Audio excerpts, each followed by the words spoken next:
let you do your thing, sir. Thank you so much. Robbie, thank you so much, and you've been just an unbelievable resource to me as we've run this series the last several weeks. So I'd like to say good afternoon to everybody who's joined the webinar. As Robbie mentioned, this is the number 6 in a series of 7 webinars that we'll be giving. And then this is one of today's topic is the important but not urgent. So these are all these little sort of things that we see in our life, our careers, our business that we know that are important to us, but somehow we just kind of never get around to it.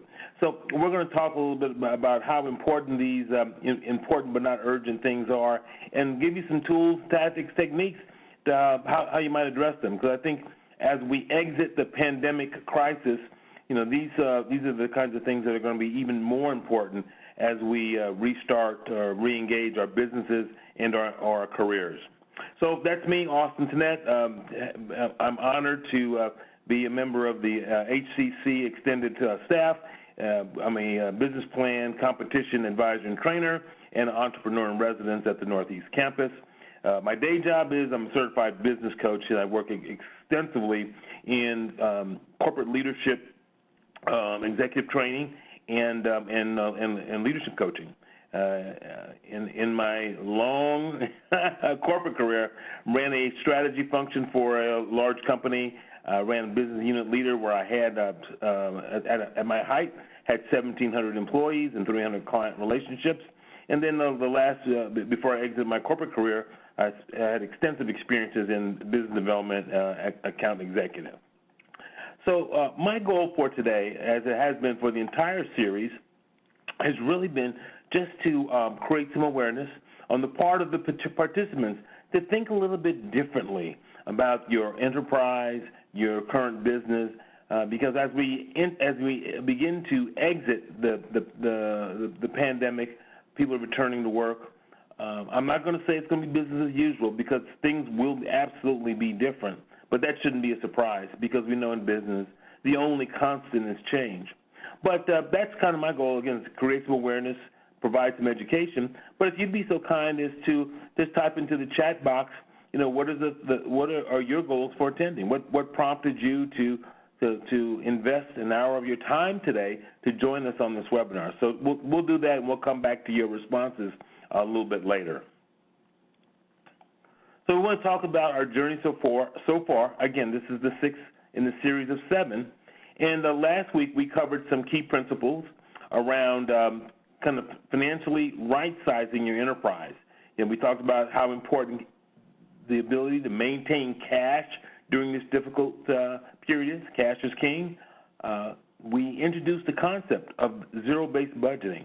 That concept is basically, if we were to restart our business from scratch today, how would we do it, or would we do it, or what would we do differently? So we don't just assume that we're burdened with legacy costs and activities, but basically a fresh sheet of paper to start all over. As we reinvent our business or redirect our business, we encourage you to start speaking a different language, a new language, that of metrics and measures, to be able to, one, understand financially how your organization is performing, and secondarily, what are some of those interim measures, which we often refer to as key performance indicators, what are some of those critical ones that are in your business so that you can kind of keep a great finger on the pulse to know that if you're performing or not performing, or where do you need to continue to shift and or adjust for better performance. We talked about how we go about acquiring things, acquisition strategy, because even though we're in this pandemic, our businesses continue to operate. We still need to buy things and sell things. So this decision, we gave it a little bit around decision processing on should we make things ourselves or do things ourselves, or should we look at outsourcing as an opportunity. And then the final one was the mindset. And I'm a big proponent that mindset is so important to our success or lack of success in so many endeavors in our life. So continuing on, again, here are the 7 workshops that we're going to ultimately deliver, with the last one being next week. And today we're going to talk a little bit about important but not urgent. And So where is all this leading?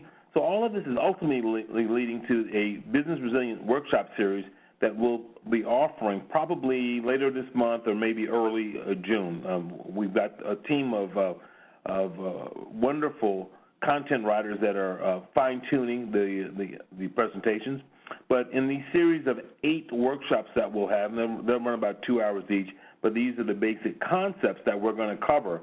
So for those of you that are that have a strong desire to accelerate out of the pandemic, I strongly urge you to think seriously about joining the workshop.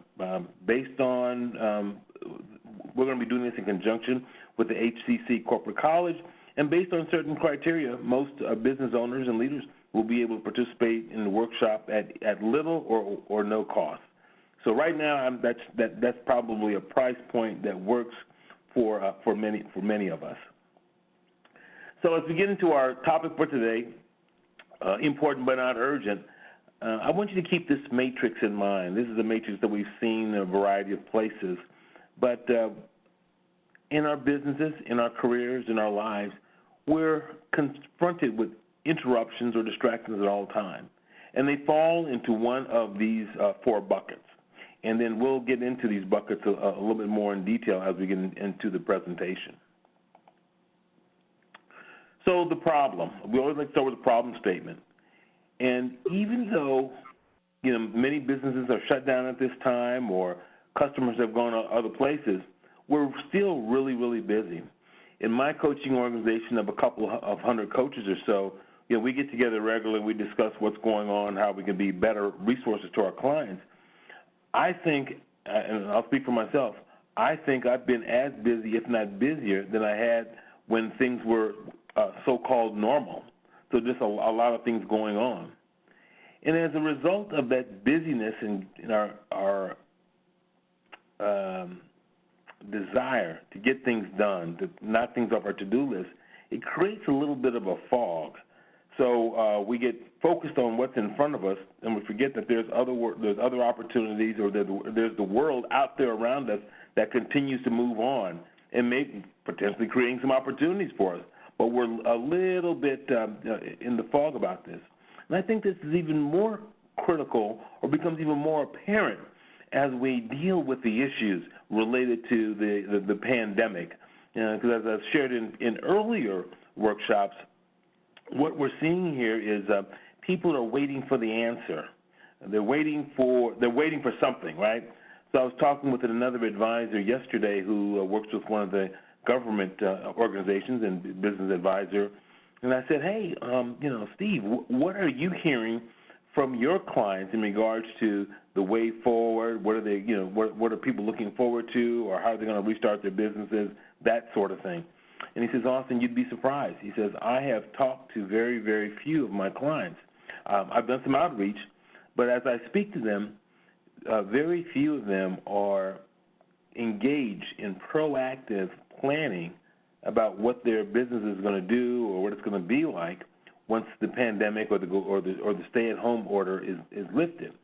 The big concern right now, and maybe some of you on the phone today share that as well, is people are just worried about getting their PPP money or their EIDL loans, getting those taken care of, and then once that's done, they'll sort of figure out the rest. So I think just as a coach, I think that those of us that engage in that sort of a thought process, we're just missing a huge opportunity to begin to plot the path for what our businesses, our enterprises will look like as we accelerate out of the pandemic.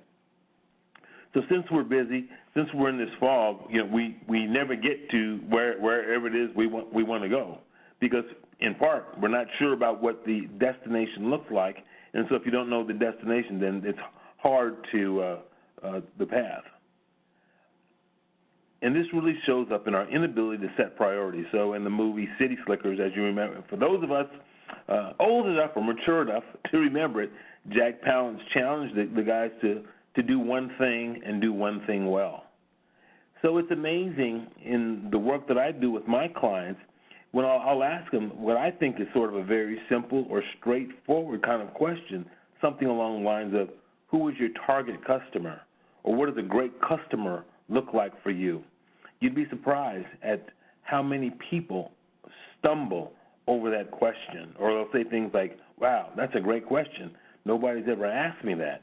And my response is, well, I mumble to my breath, no one should have to ask you that question. That should be a question you ask yourself constantly. Because if you're not sure who it is you're trying to serve, how do you assemble an organization to serve someone? So again, inability to set priorities. Again, going back to the matrix, in all of our lives, whether it be our career or our businesses, we always have those important and urgent things. I mean, think about it. So it's that phone call or email from a client that either wants to maybe in a galaxy not too far away, it was a client calling to give us more business, right? Or maybe it's a client that has a question, or they call you or email you with a question, or maybe even a complaint or something like that. So those are those things that are important and urgent, and they need to be addressed immediately. And so if we were entering our workspace with great plans to, work on our strategic plan or something that was that proposal, these important and urgent things often get in the way, and we need to address them, and rightfully so. And then there's this other category of distractions or activities that show up to us in our workplaces. This is the not urgent and not important. And so, obviously I'm picking a little bit on the social media offerings that we have out there. And part of this is a confession, because I must confess, I unfortunately am a victim of the spending way too much time on social media, the urgent and not important. So if this were a time management or priority management course, we would spend a lot of time talking about how to sort of either limit and or eliminate the time that we spend, because this, as we all know, this can be a huge time sink. And I think in a time right now where a lot of us maybe are working from home, we're working remotely, working virtually, sometimes those cat videos can be totally addictive. And then we have the category, the urgent and not important. So think about the false alarms, right? So if in an office, what are those false alarms? Those false alarms are those the people that line up outside your door and that to run something by you. Do you have a minute? Can I just get 30 seconds of your time? And those of us who have those accommodating leadership styles, we'll take that question or that comment, but for most of those, 98% of them, are issues, concerns that employee or that person could have resolved themselves, or the personal calls that you get at you get in the office, right?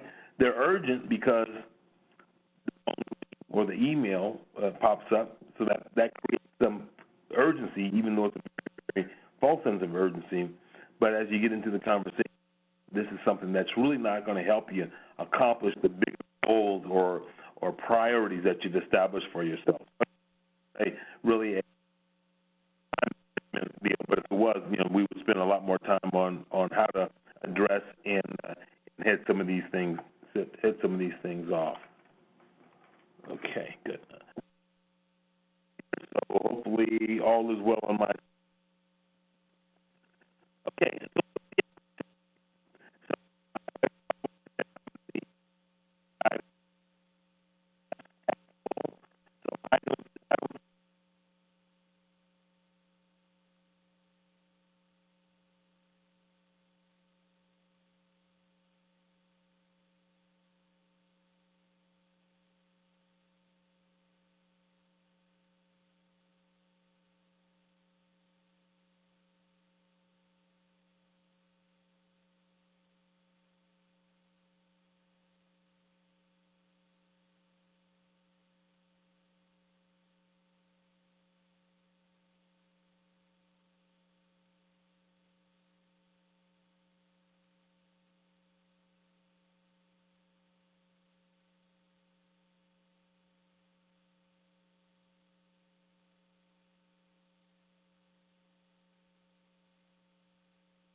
Okay.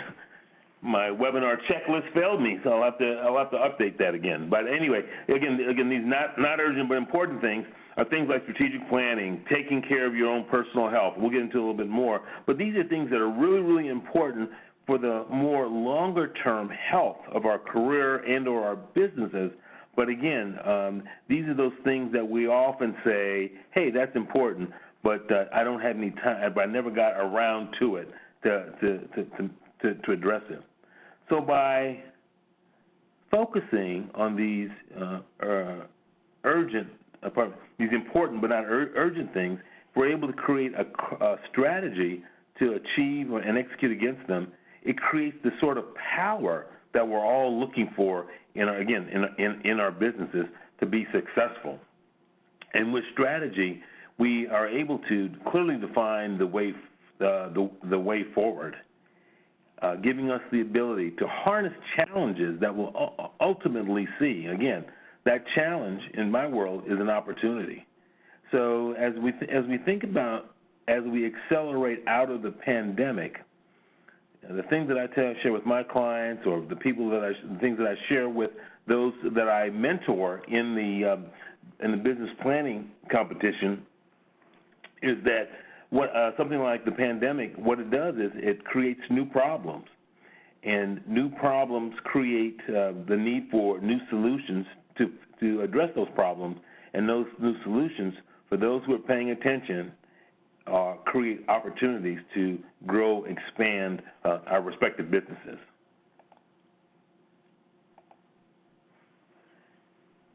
And when we successfully navigate this approach to the important but not urgent, it allows us to win along with our teams on our terms.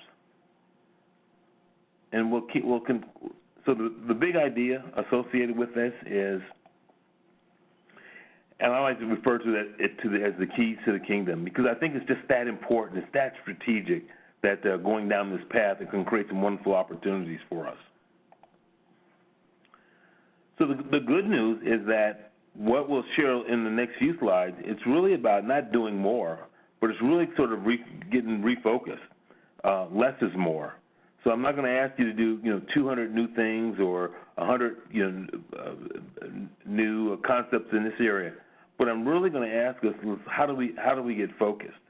How do we get down to the vital few that's going to be able to deliver exceptional results for our enterprise? Because at the end of the day, and I think we probably all in our personal lives or business lives, we remember a time, or there was a time, when we got really, really focused on a small number of efforts or activities, and it just created some extremely wonderful outcomes for us. So before we get into sort of the 5 critical principles that support this concept, just like to throw it back to the audience and to share, if you can share what's been helpful for you so far, and if you've got any comments or questions. And Robbie, was there anything that, in terms of from earlier in the presentation when we asked for goals for today, was there any? Did we have any comments from our audience?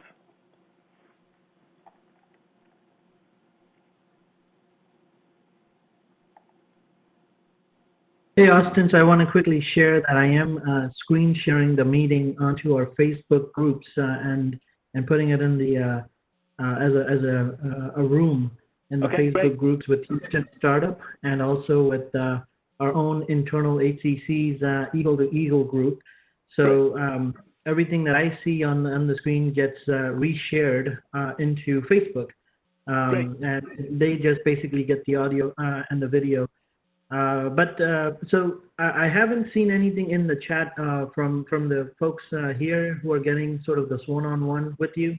Okay. But on Facebook, I'm watching. I think they missed the first part, so I don't think I got what they're looking to get out of it. But here, I think you talked about the matrix slightly. Is that matrix from that Stephen Covey, and this is from our prior conversations. I think one of the questions I had is that matrix from the Stephen Covey book that you showed, the urgent and the important, and not urgent, not important. So is it from there, or did you find? I mean, where does it come from? Great question. So I've definitely have seen it in the Stephen Covey books, 7 Habits of Highly Effective People. I think he even references it in his book called First Things First. I'm not sure if he invented the concept because I've seen it in a number of other books. But like so many business principles that we run into or we encounter, people like to share or borrow from things that work. And I'll tell you, I've seen. In fact, I've got a book on my shelf. In fact, I was referencing it for this as I was pulling this together. The entire book is basically on that second quadrant, the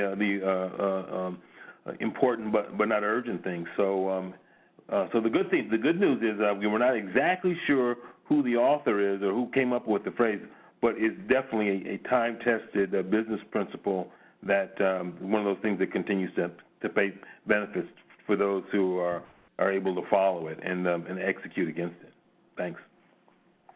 And I absolutely use it in the classroom as a faculty member for computer science and marketing. I actually tell people how to prioritize their schedules around making decisions that are urgent and important. So well, not only is it a business principle that I've learned, but it also can be applied to so many of our, just regular life. I mean, even just making decisions on groceries, I think somewhere can get applied to this. No, so, yeah, that's great. Mm-hmm. Yeah, I appreciate you sharing that because the corollary to that is that time management and the way time management is taught in traditional workshops, it really doesn't work because most time management courses are about how do we cram more into our schedule, and if we flip from time management to priority management, which is really this whole concept of the matrix is priority management, we take a very, very different approach to what we allow into our lives, allow onto our calendars, so that we can focus on those, as my previous slide showed, the vital few, the one or two things that deliver the maximum amount of value. So for this audience, if we ever have the opportunity to conduct or deliver a priority management workshop as opposed to a time management workshop, we'll delve really much deeper into that. So thanks, Robbie, for that comment, and I'll continue to move on. So again, I changed the name of the slide a little bit, so we talk about Quadrant 2 in entrepreneurial success.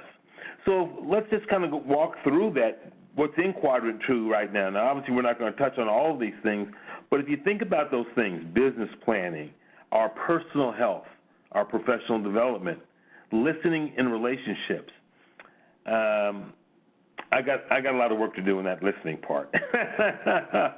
Preparing for meetings, goal setting, holidays and recreation time, creating that work-life balance, and the dreaded producing system. So we'll touch on a few of these in the slides that come. But if you think about that, and I think intuitively nobody would disagree and say, wow, none of that stuff could ever be helpful in creating my success. And I think we all intuitively say, yeah, that it would be very, very helpful. And so in our slides that follow, we'll talk a little bit about some things to think about as we head down that path.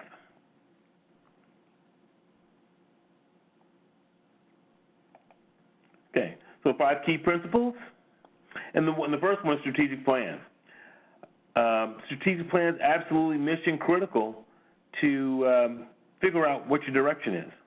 I mean, think about it. When you get on an airplane, when we get on airplanes, we have every confidence in the world that the pilot and his or her co-pilot has spent the appropriate amount of time figuring out what direction we're headed, the best plan, the best path, and as importantly, they've checked to make sure that the plane was airworthy. We trust that intuitively, but that so too works in our personal lives and our business lives as well. Because our ability to clearly define the business, there's absolutely no substitute for that. And so, again, going back to the work that I do with my clients, the work that I've done on HCC with various constituents there, this whole concept of clarity is job one is step one. But you'd be surprised at folks who kind of struggle with what it is that they're trying to be with their business, because so many people have come to believe that being broad and being all things to all people can be powerful. In fact, trying to be all things to all people, you end up being nothing to no one, and the level of frustration that brings with that is insurmountable. So as we become clear about where we're headed, what we're trying to accomplish, that clarity becomes rolls over into what products and services we offer, who our target customers are, how we will reach them, how we will nurture them through the sales process. And so that ability to create/define the direction is going to be so powerful to us, particularly for those of us who have employees in our organizations, because in times like this, what are our employees asking us? Where are we going? What's the direction? How are we going to get there? So if you've taken the time to create a strategic plan and been really clear about the various elements of your business, that direction will appear, and most importantly, it'll be a great communication device for not only your employees but your customers and prospective customers as well. One of my favorite talks or quotes about strategy is, great strategy is what you say no to as opposed to what you say yes to. Because I think what we're seeing right now as we, again, begin to accelerate out of the pandemic, for many of us who have been thinking deeply about our businesses, we probably see hundreds and hundreds and hundreds of opportunities. But the reality of it is 98.9% of those are probably going to be distractions. So again, having a clear strategy, clarity of what it is you want to be, and then having that direction, unlike this gentleman here, it'll be substantially easier to say no to the distractions that inevitably will pop up.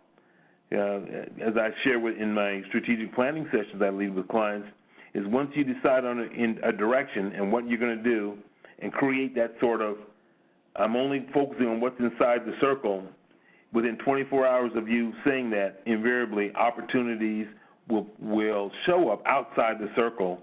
And if you're not committed to the direction, to the plan that you've created for yourself, you will be distracted. And I've seen it play out dozens and dozens of times over my career. So, Robbie, before we go into the principle number 2, anything in the chat box?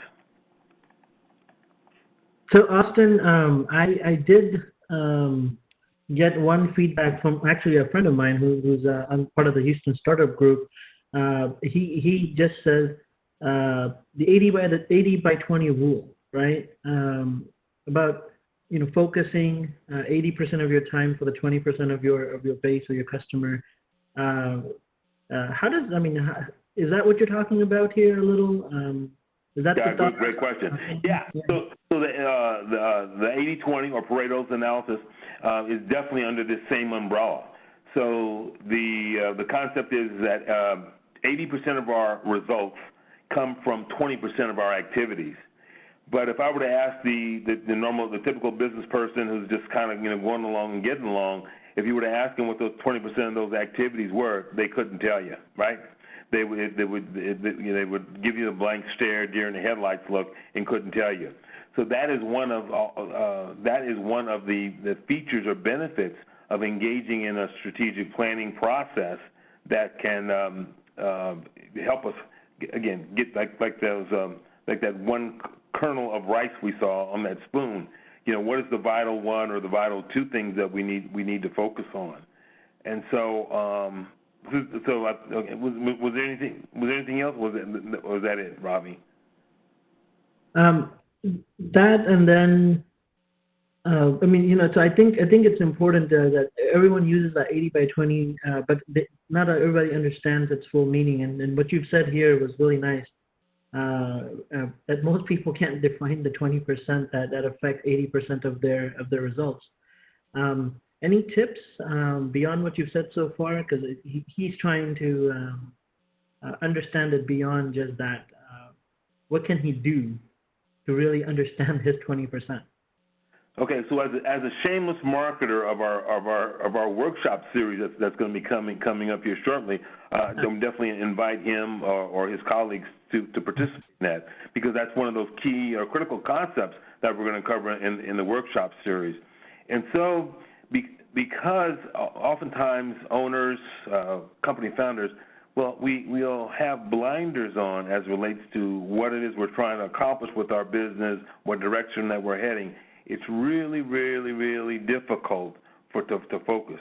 So I always encourage people to either engage in the mastermind process, identify trusted advisors, or even just some reading on a variety of topics and subjects on various different matters. It can be unbelievably useful tools and resources to help with that focusing or narrowing process.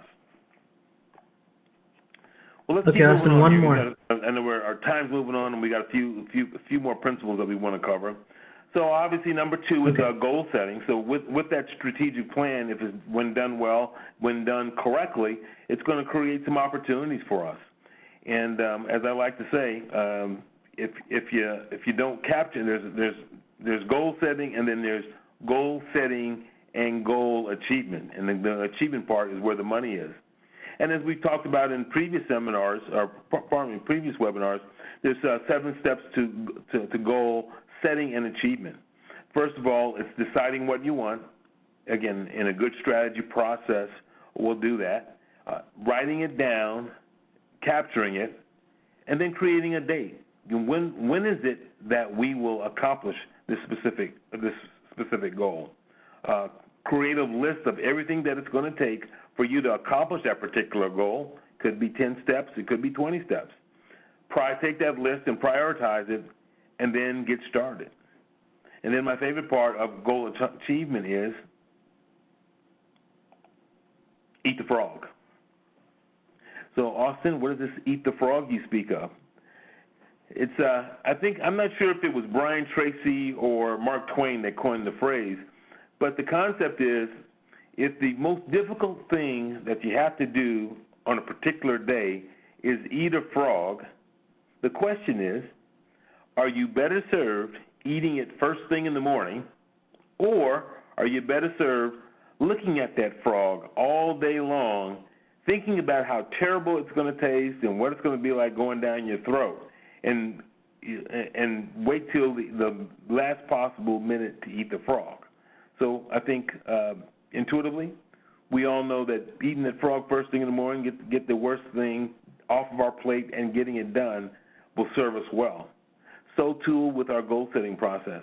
As you create those lists of tasks and activities, doing 1, 2, 3 of those key activities, key tasks at the beginning of the day or as early as possible in the day will serve you well. And most importantly, or as importantly, it'll give you that sort of endorphin rush that we always get when we complete a task that'll help propel you and give you power as you go through the balance of the day. So before we move on to Principle 3, any questions in the chat box there, Ravi? Austin, there's a comment that you ruined someone's lunch with that one. Maybe we had to move this to mid-morning, so we'll be in between. Hey, Austin, out of curiosity, what does strategic plan look like in your world? I mean, you've done this a lot. So what is your definition, or how would you simplify that? I mean, you've got so much experience. You could throw lots of keywords and jargons at us, but the simplest answer you can come up with, what does strategic plan look like to you in your world and business consultancy? Yeah, so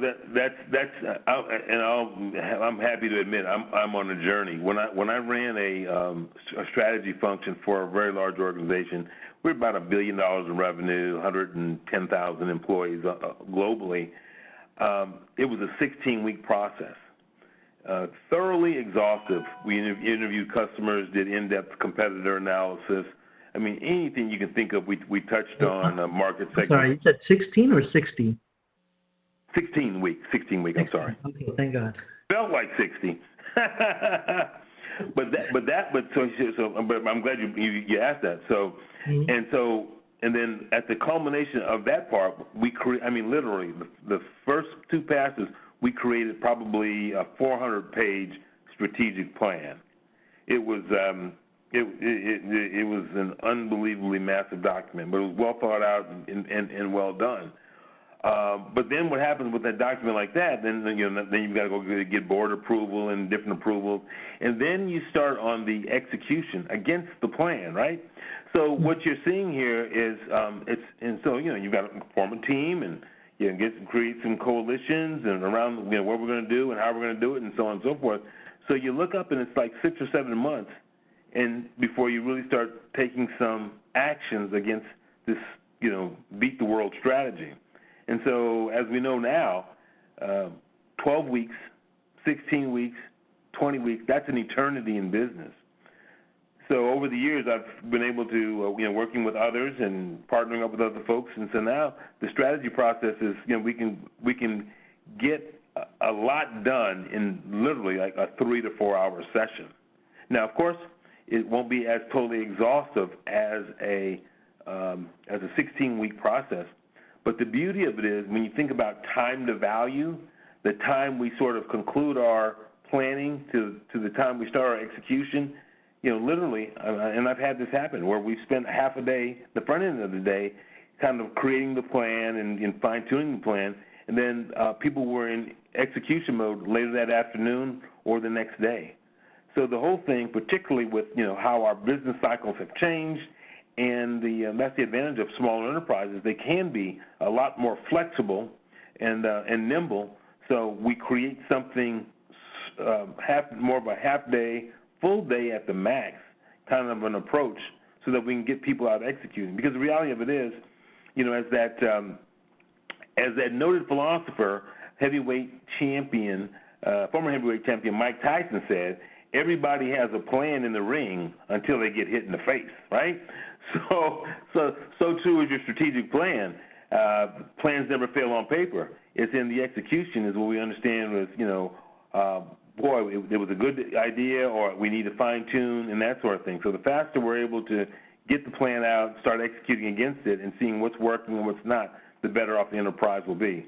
So it becomes a very, very iterative process. And so but the thing I want people to take away is that if we engage in a planning process, it's not this approach is not an annual exercise. You should be revisiting your strategic plan at a minimum quarterly, ideally monthly, but then on a weekly basis, you should be tracking those key activities or tasks that you've identified that are going to help you accomplish or achieve the strategy. Wow, that's a great question. I enjoyed responding to that. Okay, shall we move on, Robbie? Yeah, Austin, and just be mindful of time here. We are at 12:43, so thank you. We may just power through the next set of questions. And so this is probably everybody's favorite thing to do in their business is create systems. I say that with tongue in cheek because this is probably one of the more challenging things that firms face, but can be one of the most productive things that you do in your small business enterprise. One of the things that I also do, I facilitate a mastermind group with 6 CEOs of companies anywhere from $700,000 in revenue, maybe to about $4 million in revenue. And I will assure you that, and we've been working as a group on refining and creating our processes for our respective enterprises. And I will say undoubtedly, without any reservation, they all share that this has probably been one of the most important tasks that they've undertaken, because they recognize that if I'm not able to create systems that are repeatable and sustainable, they as the owner, they as the sort of the visionary of the firm will never be able to extract themselves from the day-to-day craziness, as we saw earlier, those 3 boxes in the matrix. They'll stay mired in those 3 boxes. They'll never have the opportunity to focus on the important but not urgent things. So even though it's relatively simple, concept. It's the execution is a little bit challenging. But for those on the phone, if you had the ability, think of all those things that you do, whether it be answering phones or responding to emails and just answering questions from your team. If you could automate some of that, put systems in place so it didn't take your personal time to make that happen, how much further along could you be in your respective processes? So for any of those here on the phone who have a desire to grow or grow rapidly, the key that nobody ever talks about is having great systems. Let's think about McDonald's for a moment now, and I'm not asking an opinion on the quality of the food, but have you ever thought about what they, at the end of the day, what it is that they accomplish?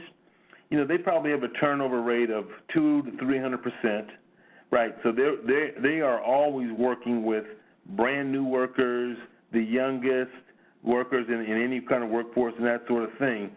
But they are always able to consistently produce a quality product. Now, I'm not talking about taste, but it's hot, it's fresh. If you go to one McDonald's location in Texas, the food is going to look a lot like the food in Southern California. So how do they do it? They do it through processes and systems.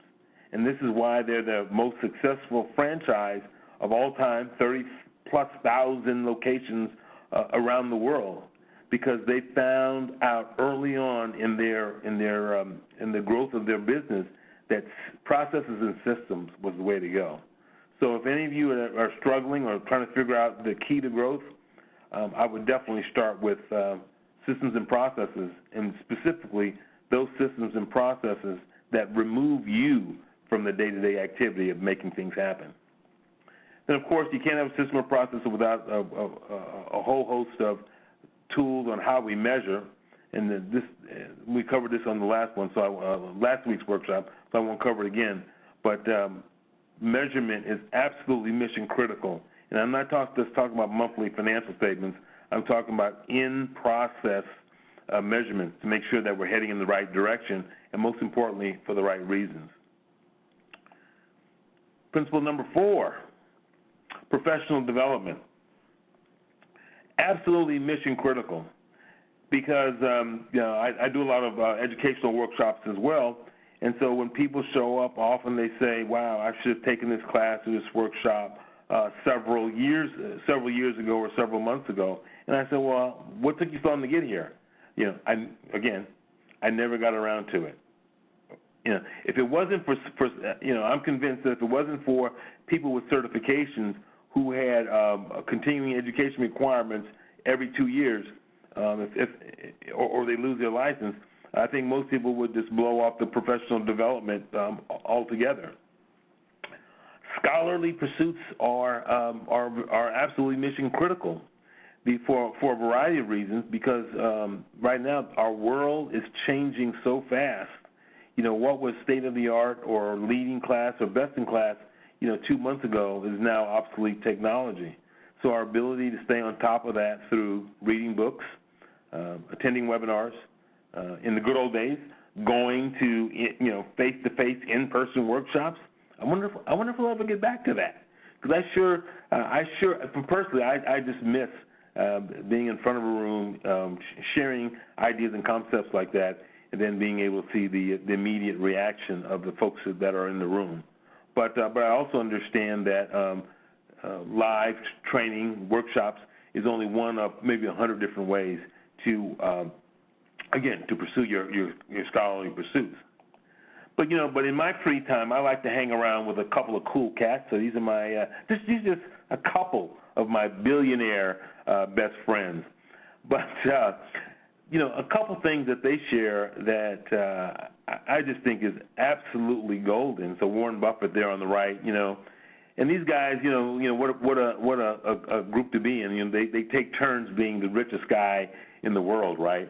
But what Warren Buffett, whenever you ask him about his investment philosophy and what will you recommend, he always starts with the best investment you can make is an investment in yourself. through education, training, and just learning more stuff and being exposed around the right people. Richest man in the world, and he says, invest in yourself. This should be investment number one. Bill Gates, his corollary is from the very early time when he started Microsoft, he would take a week or two every 6 months, and he called it his reading week or his thinking week or his thinking period. But he would, in that week or 2 week long period, he would consume over 200 articles, white papers, books, magazines, so on and so forth. And his premise was the world is changing so fast, and that if I'm not deliberate about understanding what some of the changes are, he says I cannot be the type of leader that Microsoft, my company that I founded, can be. So he takes two. So the important thing is he was doing this before he was a billionaire, right? So one could say that maybe this is why he's a billionaire, is because he took the time, divorced himself from the craziness of the day-to-day urgent task, and invested in himself to learn, to refresh, and to recharge.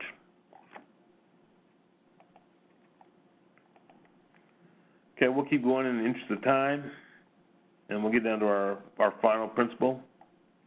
And our final principle is work-life balance, right? So I think no one would disagree that work-life balance is important. But where we do have some conflict is that how many of us practice it and practice it effectively. And I call this the paradox of the hospital bed. So if you're recovering from an illness and you're sitting in bed, what is it that we often think about when we've got that time and nobody's there and maybe we're hooked up to a monitor or two and that sort of thing? Are we giving thoughts to, wow, I am missing my spreadsheets. Boy, I got to get better so that I can spend more time on my spreadsheets and doing analysis. Or are we thinking about life's other priorities, things that, opportunities we've missed or could miss with our family, and other priorities? Only you can answer that question. So, as terms of a game plan, I'd like you to do a couple things here, because obviously, I'm a big proponent of absorbing the information is one, but doing something with it. So what I would ask you to do is to create a game plan based on what we've talked about here today, and identify 3 things that you could do. It might be the beginning stage of putting a strategic plan together, identify a few goals in your life, and use the format here, the process, the approach here to make some sense of those goals. And my favorite is, figure out a weekend or 2 weeks, or from either next weekend or a couple weekends from now, and what can you do to focus on your priorities outside of work, whether it be your family, a hobby, or some other activity that brings you joy other than work. Okay, so to recap, the 5 key principles for urgent, for the important but not urgent: creating a strategic plan, having great goals to set and achieve, creating systems that help you achieve the goals and the strategic plan you created for yourself, engage in professional development, because that is going to be the key to helping you be the kind of leader we all want to be, and then work-life balance. So please, I'm going to keep moving through the presentation. We have a few slides left, but please, in the chat room, just drop in a couple of comments about what are some of your key takeaways have been from the 50 minutes or so that we've spent together. Again, we are preparing for the Business Resilience Workshop. Many of the topics that we covered here in the webinar series we will address, but we'll do a much, much deeper dive on these topics. We'll have some reading materials and some in-workshop exercises for participants to do. And I encourage you to reach out to the corporate college at HCC. There's the email address and the phone number. And if you're interested in joining the workshop, the folks over there, Jennifer and her great staff, can put you on the list and give you more information about when we will launch and all the particulars around the logistics. So next week's going to be our final session. I'm not going to tip my hand, but we're going to focus on pulling it all together. So all the 6 previous webinars we've done, we're going to pull them all together and put a nice bow on it, and and create sort of that final session and give you some really good tips and ideas and tricks on how to start making all this information work for you in your respective businesses. So, Robbie, I think that's we come down to the end. So there's my contact information. If you want copies of the slides, or if you've got a specific question that you didn't want to put into the chat box, feel free to reach out. So, Robbie, I think we've got about 4 minutes left. Is there any final comments or questions in the chat box that we want to address before we disperse at 1 o'clock? So, Austin, I think you and I have talked about this, briefly before, but I think folks who are on the call could appreciate the SMART goals.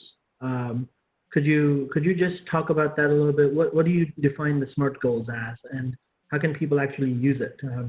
You said. So we talked about earlier, one of the earlier slides was goal setting, goal achievement, and we had a 7-step process.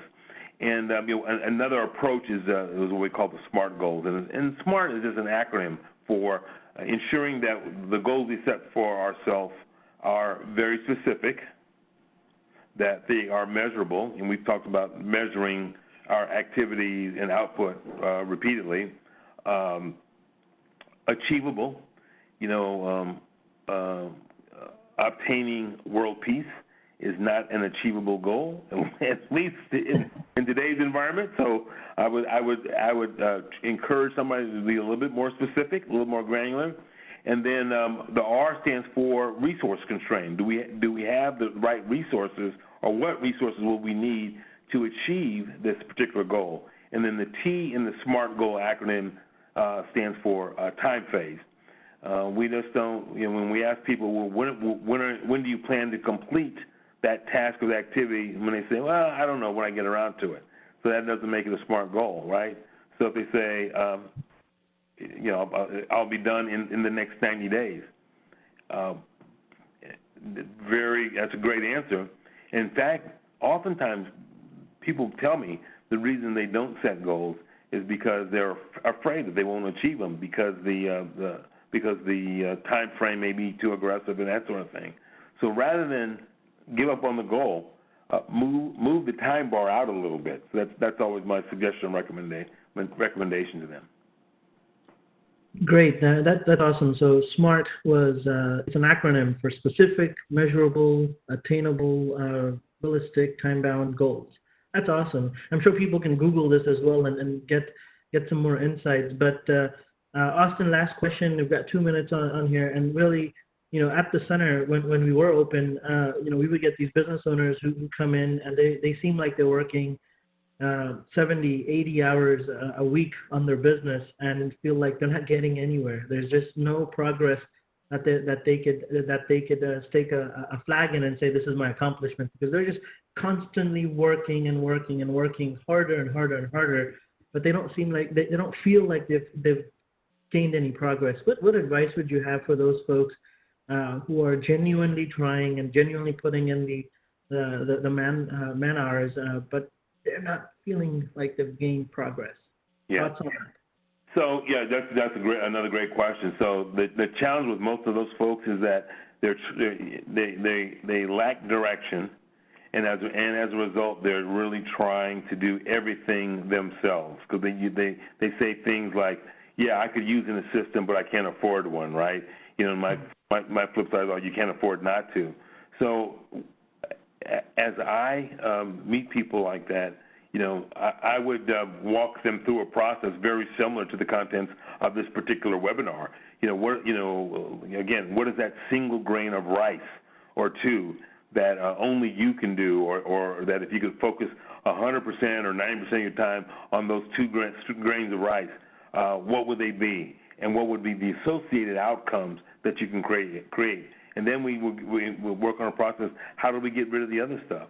Whether it's just maybe be a straight stop doing it, or delegate it properly. There's a whole way to properly delegate, but delegate to someone else who may have a better talent or is better at doing that. So it creates additional bandwidth, because I think we all know intuitively or intellectually that our ability to, if we're coming to work tired, we're not getting our rest, we're not getting opportunity to recharge our batteries, we just can become miserable people to work around, and we just accelerate that downward spiral of our particular business. Great.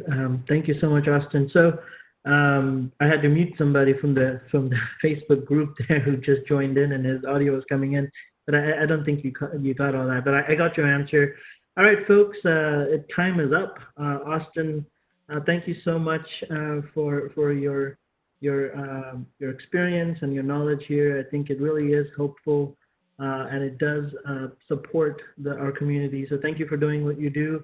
I want to highlight the link that I've just shared in the chat box. That is the link where you can learn more about the corporate college and also the trainings that Austin referred to earlier. They are intended to be for our community, for our business community, and they are intended to be free. There are some goals to get some folks off the ground and get some folks who working on their businesses, right? Right. So support that goal by participating or letting other people know, other business owners that that may need it. So help us help others, and also if you allow, help us allow us to help you. Please do engage with us, and please do work with us, and let's make our Houston business community really strong, so that not only do we overcome the pandemic, but we come out 5x, 10x better than we were before it started. So both of us are in that growth mindset. So Austin, once again, thank you so much for what you do. And I want to thank everybody for taking the time. This session will be recorded and posted on our YouTube channel. Everything that you want to find out about our service, just go to that website, hccs.edu/smallbusiness. And Austin, I am ready to log off. Anything you want to add or say? Let's wrap this up. Yep, Rob, I want to thank you again for supporting the series, and again, thank you to all of our guests who joined us today, and hope that this was a time well invested. And so we'll pick up again next week. Thank you very much. Thank you. Thank you so much. All right, everybody. Have a good day. So long.